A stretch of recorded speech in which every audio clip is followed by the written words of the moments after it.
ಎಲ್ರಿಗೂ ನಮಸ್ಕಾರ.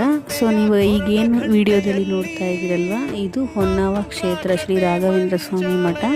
ಸೊ ನಾನು ಕೂಡ ಇವತ್ತು ಭೇಟಿಯನ್ನು ಕೊಟ್ಟಿದ್ದೆ. ಇಲ್ಲಿ ಹೋದ ತಕ್ಷಣ ಒಂಥರ ಪಾಸಿಟಿವ್ ವೈಬ್ ಅಂತಲೇ ಆಯಿತು ಅಂತಲೇ ಖಂಡಿತವಾಗಿ ಕೂಡ ತಪ್ಪಾಗೋದಿಲ್ಲ. ಸೊ ಇಲ್ಲಿ ನೋಡಿ ಸುತ್ತಮುತ್ತ ಕಾಯಿಗಳು ಎಷ್ಟು ಚೆನ್ನಾಗಿ ಕಂಡು ಬರ್ತಾ ಇದ್ದಾವೆ. ಇವೆಲ್ಲವೂ ಕೂಡ ಭಕ್ತಾದಿಗಳು ಕಾಯನ್ನು ಅವ್ರ ಹರಕೆಯನ್ನು ತೀರಲಿ ಅಂತ ಕಟ್ಟಿರುವಂಥದ್ದು. ನೋಡಲಿಕ್ಕೆ ತುಂಬಾ ಚೆನ್ನಾಗಿದೆ ದೇವಸ್ಥಾನ. ಸೊ ಹಾಗೆ ಇಲ್ಲಿ ನಾವು ಹರಕೆ ಪೂಜನೆ ನಿನಗೆ ಶರಣು ಶರಣು ಶರಣು ಗುರು ರಾಘವೇಂದ್ರ ಶರಣು ಶರಣು ಶರಣು ಶರಣು